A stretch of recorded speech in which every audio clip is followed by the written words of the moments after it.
What's up, everyone? Welcome back to another video, and this time I'm gonna rank all 9 Texas Chainsaw Massacre movies. So let's waste no time, let's get right into this ranking list. Coming in at number 9 is Texas Chainsaw Massacre 3D from 2013. This movie is still a wretched piece of garbage. I hate this movie. Do your thing, cuz. That is the legacy of Chainsaw 3D. Do your thing, cuz. And people wonder why Leatherface is not real well revered as the big three of Michael, Jason, and Freddy. When you're in a movie where you're portrayed as an anti-hero and the call to arms for you to do your thing is do your thing, cuz. Not to mention this movie has continuity errors that are embarrassingly bad. You have a lead character who is clearly supposed to be 45 and looks like she's 21. Yeah, if you want to know how to do if you want to see an amateur movie done by professionals, look no further than this one. 2 out of 10 is an appropriate grade for this crap. Coming in at number 8 is Texas Chainsaw Massacre: The Next Generation. You have Kim Hinkle, who co-wrote the first movie with Tobe Hooper, coming back to do the fourth installment at the time. This movie should have been not what it was. The Texas Chainsaw Massacre Next Generation is what happens when you do self-parody of your own work to the point where it's embarrassingly bad. Matthew McConaughey is legitimately the only good thing about this movie. He kills it as the character of Vilma. He is so batshit insane. He has so many memorable scenes. The man is like high on cocaine. The rest of this movie, it's just a fucking mess. You have Leatherface as a cross-dressing, pizza-loving goofball who couldn't even scare a mouse. You have this whole thing of the Illuminati. What that has to do with the Chainsaw movie, I have no clue. This movie has some of the worst characters ever, just like Texas Chainsaw. No, Chainsaw 3D and Next Generation have the worst set of protagonists I've ever seen in a Chainsaw movie. They fucking suck. Number 8, 2 out of 10, Next Gen. You deserve it. And that 2 out of 10 is solely for Matthew McConaughey, who is the only saving grace of this wretched piece of crap. Coming in at number 7 is Texas Chainsaw Massacre from 2022. I already reviewed this early on my channel, so I'm not going to go into grave detail about my thoughts on this movie. At the end of the day, this movie is an improvement over 3D and Next Generation, but as a whole, this thing had talent. This thing had the creators of Evil Dead and the 2 Don't Breathe movies behind it, but you can clearly tell they got no love for the Chainsaw franchise. So why would you give people with no love for this franchise the keys to this franchise to try and save it when they don't have no love for it? I have no idea.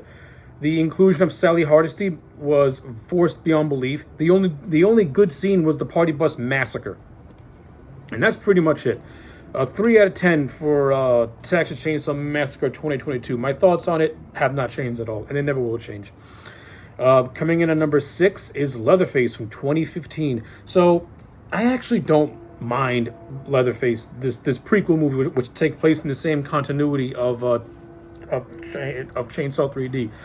I think when I first saw this movie, I gave it more high praise than it really deserved, mainly because it was a vast improvement over 3D.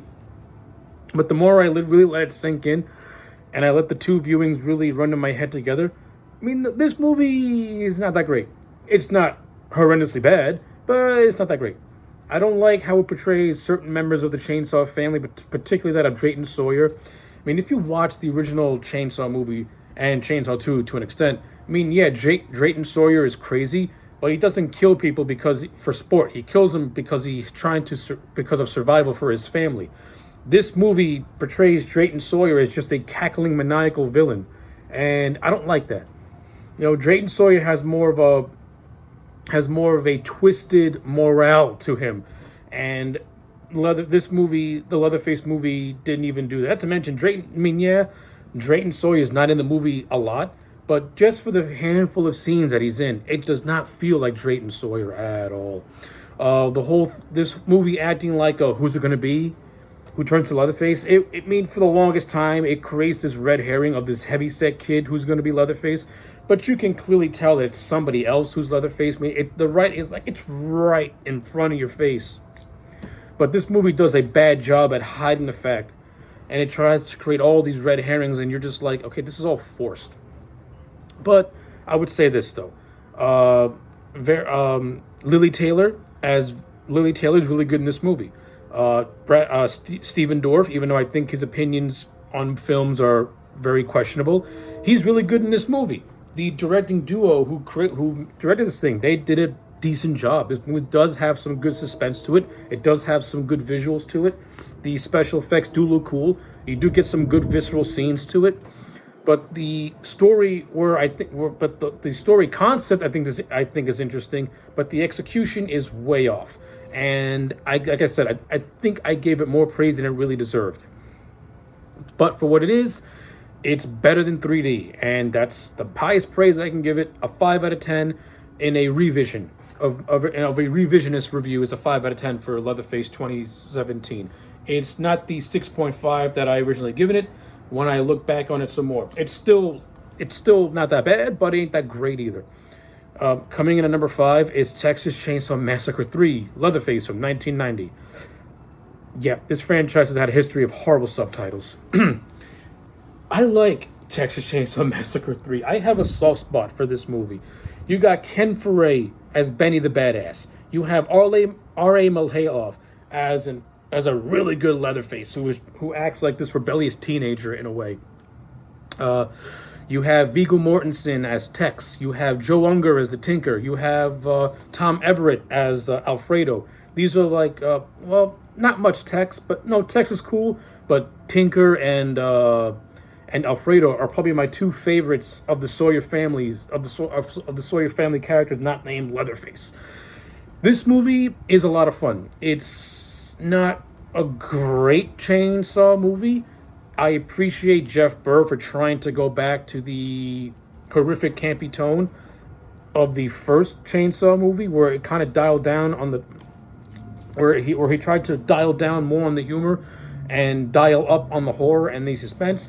In some aspects, he did decently. In other aspects, not so much. But what you get is an overall, I say, a fun chainsaw movie. A 7 out of 10. I originally given it an 8, but the more I think about it, it's a 7 out of 10. It ain't that good of a movie, but it is solid and it is a lot of fun. Coming in at number 4 is Texas Chainsaw Massacre: The Beginning from 2006. I like both the Platinum Doom movies, and I like this prequel.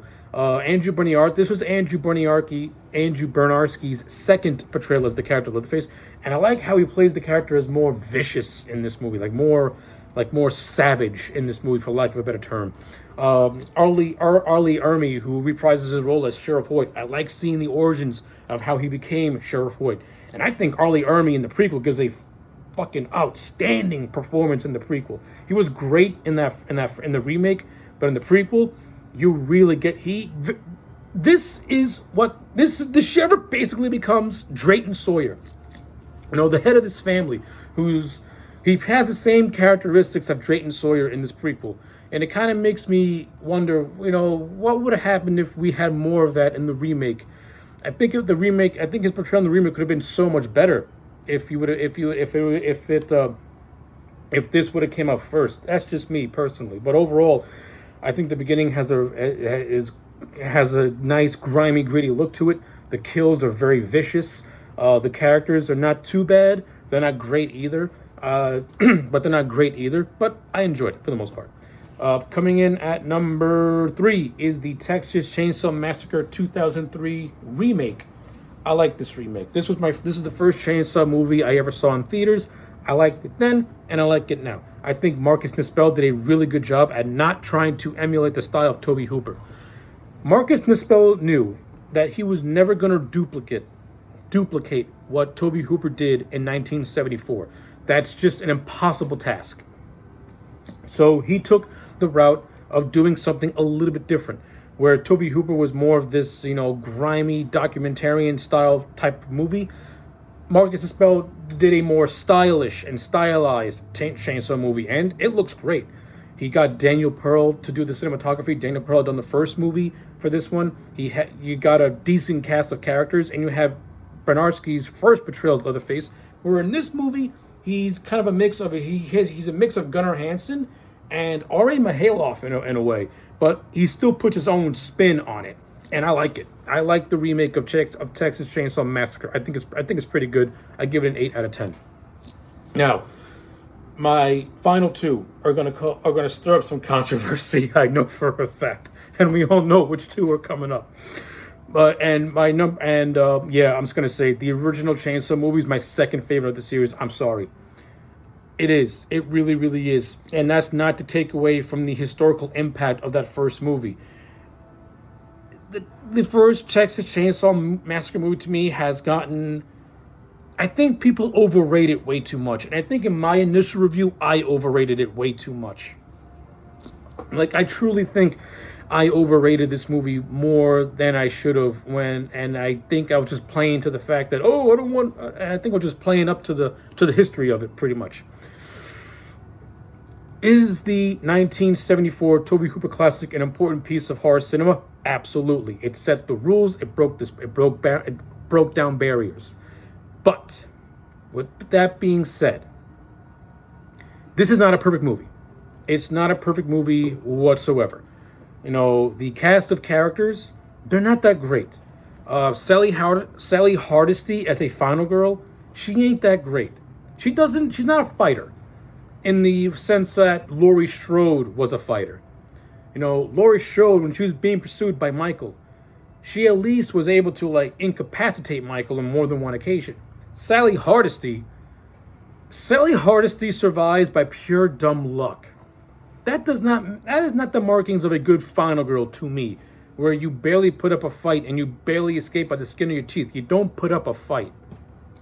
Not only that, her friends are kind of annoying. Her brother Franklin in the wheelchair, I mean, the movie wants you to be sympathetic to him, but he comes across as just a stuck-up asshole.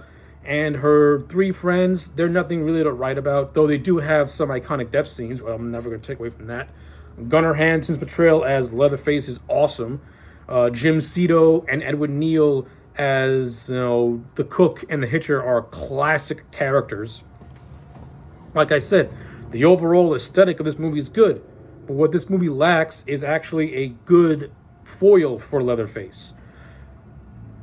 Not taking anything away from Marilyn Burns. With the material she was given, she did a solid job. But Sally was never a good final girl to me, and she never will be a good final girl to me. The story of this movie is really nothing all that spectacular. I mean, it's bare bones basic. These kids are going on a trip through Texas. They make a wrong turn, and they get slaughtered. It's bare bones, it's basic, it's by the numbers, it is what it is.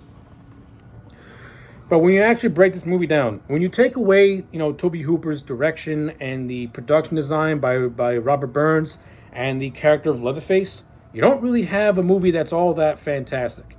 But when you add in those elements, you get a movie that I'm going to go from being a 10 out of 10, I'm going to give it an 8 out of 10. The original Chainsaw movie to me is an 8 out of 10. I am no longer going to overrate this movie anymore. I'm going to go with the opinion that I should have gave it, which is an 8 out of 10. Does that take away from the historical importance or impact of this movie? Absolutely not. It does not. This is still a historical movie almost 50 years later, and always will be. Coming in at number 1 is Texas Chainsaw Massacre 2. I love this movie. I think this movie is fucking awesome. It is batshit insane. Texas Chainsaw Massacre 2 is what the next generation tried to be, but failed to be. This movie is just fucking insane. You have Bill Moseley as Chop Top, who is the successor to the Hitchhiker, and I kind of like Chop Top more than the Hitchhiker. Bill Moseley in this movie is fucking awesome. The actor who played Leatherface, he's no Gunnar Hansen, but he did it. But I liked it. Like this movie is basically what would happen if Leatherface fell in love. It is so fucking outrageously ridiculous, but it's so much fun. Caroline Williams as Stretch sells that concept to the best of her abilities, and to me, it fucking works. I love Caroline Williams as an actress, and I love her as Stretch. Stretch is the final girl that this franchise deserved and should have had going forward. That's me personally. The designs of this movie, the production designs of this movie is outrageous. You know, the lair of the Sawyer family in this fucking abandoned amusement park that they turn into a house of horrors is fucking awesome. Uh, the special makeup effects by the legendary and amazing Tom Savini, outstanding, fantastic. It's great. Dennis Hopper as Lefty, he's awesome. I love Chainsaw 2. This movie's awesome. That's why it's a 10 out of 10. I know some people don't like this movie. That's your personal opinion. Nothing against you. Me, I love Chainsaw 2. This movie is awesome. So yeah, that's my ranking on all nine Texas Chainsaw Massacre movies. Let me know your rankings in the comment sections down below.